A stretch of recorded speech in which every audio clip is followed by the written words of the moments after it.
Have you ever sat at your desk and told yourself that you're having a rough year? Been there, done that. Hello, historians, and welcome back. After the longest self-imposed wellness hiatus, I'm back to helping passionate history teachers just like yourselves show up confidently as they facilitate learning. So let's get right into it. Now, there are a lot of things that are out of our control as teachers.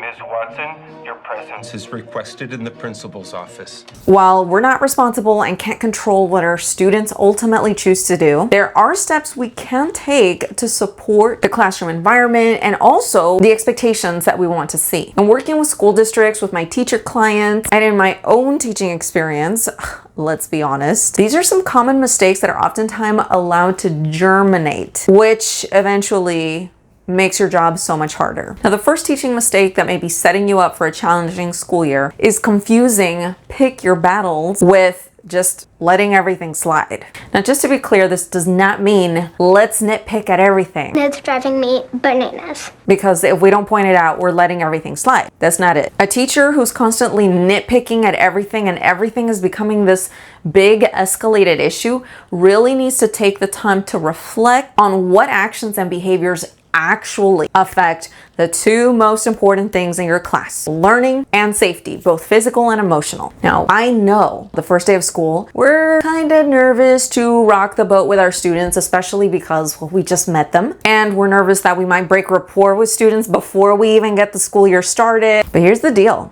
You'll actually lose your students' trust and respect if you don't uphold these expectations that create safety and ensure learning. Because if you're not upholding the class expectation, what you're communicating to students is that you care more about being liked or being the cool teacher or the fun teacher, that you're willing to sacrifice your standards, your expectations, and that's going to set a precedent for future interactions with your students. Having the backbone to express and uphold your classroom boundaries is going to go a long way in earning your students' respect.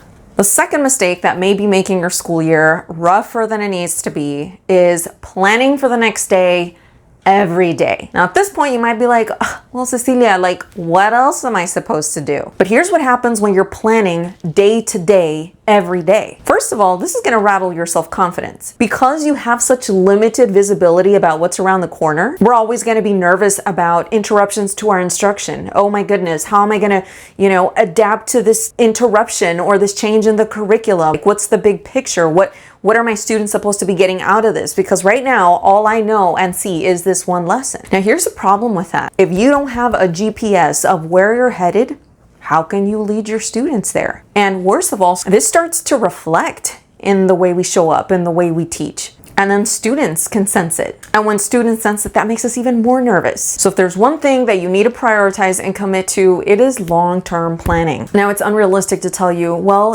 sit down and plan out your entire school year. That only comes with time and experience. So for starters, maybe just like a week and you're already ahead of the game, because at least you have a week's worth vision of where you're going with these lessons, with this activity, with this topic. So usually some of the documents that you can use or request would be, for example, your district or your campus calendar, your state standards, maybe your year at a glance, your scope and sequence document, a vertical alignment document, if you're not in a tested area, textbook, sample questions of your content area assessment. These resources are a great place to start with getting an idea of where you're going to take your students in, 2 weeks time, 3 weeks time for the unit. In a perfect world, it would honestly be ideal if you could plan at least a unit, sit down with your department chair and plan at least a unit. Now, this is something that I personally really enjoy helping history teachers with in my guided mentorship program, Teach Like an Influencer Academy. You're welcome to check out the link below to see how I can support you this school year. But seriously, get with a teacher buddy and start that long-term planning. The third teaching mistake that could seriously put a damper on your school year is not collaborating with your students when designing classroom management systems. Okay, so I'm going to take you back in time for a minute. Think back to when you were a kid. If you're watching this, okay, most, not all, some of us may have been raised in a generation where literally we were expected to obey orders from elders with zero questioning. Now let's talk about that. How did that make you feel? Maybe resentful because you had no say? confused as to why this had to even be done or be done in a certain way. And more than anything, and this is probably the most frustrating part, powerless, because you had to do what you were told without any question. And guess what? Our students feel the same way when we start going over class rules and our consequences, and then we get defensive when we feel we're being challenged. I say this with love, y'all, because I want you to be successful. We need to set our egos aside and be willing to explain why certain procedures or rules are in place, like why you are very adamant about things being done this one certain way. When students understand the why, they'll be like, oh yeah, okay, I get it. That makes sense. I could see why this works best. We also have to be willing to swallow our pride and ask our students how they can be made feel more safe and respected in our class so that they can respect our guidance and our leadership role in return. When students see that you are taking their needs into consideration, that you're allowing them a voice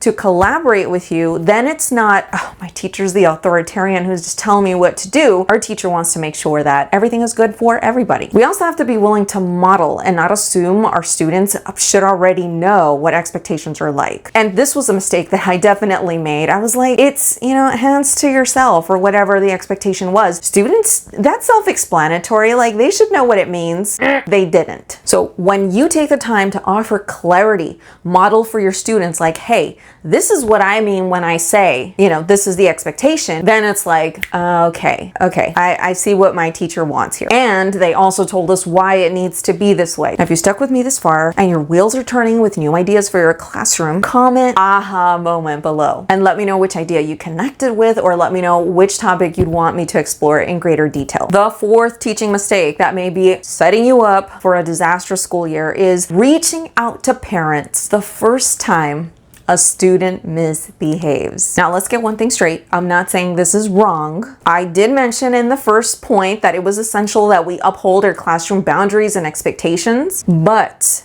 your first interaction with a parent should never be when a student is not collaborating with classroom expectations. It should be before. Now, I know that some of us dread parent-teacher conferences, but the truth is, when you make that first point of contact a positive experience for the parent, you are likely to face less resistance when you actually do need to call them up or contact them for an issue that you need support with. And so for this reason, I recommend the first 2 to 3 weeks of school, you prioritize priming the connection with parents, reaching out to them, greasing the wheels, introducing yourself, putting yourself at the parent service, asking them how you can help their student, if they have any concerns. And this early part of the year is the ideal time to do this because theoretically, the first week of school is when students are on their best behavior. So you might say, well, Cecilia, I have some students that I cannot find one good thing to call their parents about. So this is why during those first weeks of school, we want to be extra observant. When we focus on the good will get better. So even if it was an improvement that they made, something that they helped with, something that they exerted self-control over, okay? Any progress that you have, use that and leverage that to create a positive interaction with parents and create that positive first impression. Now, it's very obvious, but I have to point this out anyway. Don't lie or over embellish something. Just praise the progress, baby steps. Express to the parents that you want to collaborate with them in helping to give their learner, their student, the best possible experience in class, and you want them to feel safe and you want them to feel welcome. And if you don't abuse the parent phone calls, that means you're not calling for every single thing. You're only calling for issues that you've already tried to resolve, you've already addressed with the student, and it affects the learning and the safety of the student or themselves or you. They'll know that when you are calling about a certain issue, that it must be something really important. Now, before I share this next teaching mistake, I wanted to share with you all that for those that want to delve a little bit deeper into exploring these characteristics that are going to have you showing up like an effective, efficient teacher, I have a free resource called the Confident Teacher Companion, How to Show Up Like a Master Teacher Every Day, linked in the description below. And feel free to take a screenshot and tag me on social media with your biggest takeaway. Now, the fifth teaching mistake that will set you up for a absolutely miserable school year that you may not realize you're doing, having unrealistic expectations for yourself. Now, honestly, this could have been like issue number 1, because the way you see yourself is going to affect how you show up in class, how effective you are in class, pretty much everything in your class. Just ask me what happened when I, a woman who was raised in a school environment her whole life by a teacher mom, got her first teaching job. I literally thought I was going to be the next Erin Gruelle my first year teaching, which is possible because, well, diamonds are made under pressure, but frankly, it was unrealistic for me to put that type of responsibility and expectation for myself. In my mind, like, I wanted to save everybody, be this transformational teacher, and really just expected things to go naturally, smoothly, and everything great. But we work with changing, volatile generations of students. And when things didn't work out perfectly, not only was my teaching ego bruised, but I was exhausted. I didn't know how to change the dynamics in my class. And worst of all, I started to wonder if I was even cut out for this whole teaching thing, even though it was something that I absolutely loved. More tough love for you coming right up. The best thing you can do is eat a slice of humble pie and be like, okay, real talk. This is my first year. Things will not be perfect. I'm gonna make my peace with that. I will try my best, right? Because we don't want that to become a negative, self-fulfilling prophecy. We want to be positive here. I commit to doing my best. I'm going to learn a lot and I will get better. So when you frame your experiences, maybe even your failures in class, or when lessons flop, as learning opportunities, I will learn a lot and I will get better. That's what it means to give yourself grace while you learn and experiment, instead of judging yourself so harshly every time. And I can say this because I've done this to myself. You'll be able to more objectively evaluate your lessons, your progress, your interactions. You'll be able to say, all right, okay, so maybe that one sucked, but what did I learn from that? What do I know not to do for next time? When you see these situations as learning opportunities, you'll protect your confidence and your passion as an educator. Now, unfortunately, it's this required period of wear and tear from our first few years teaching that can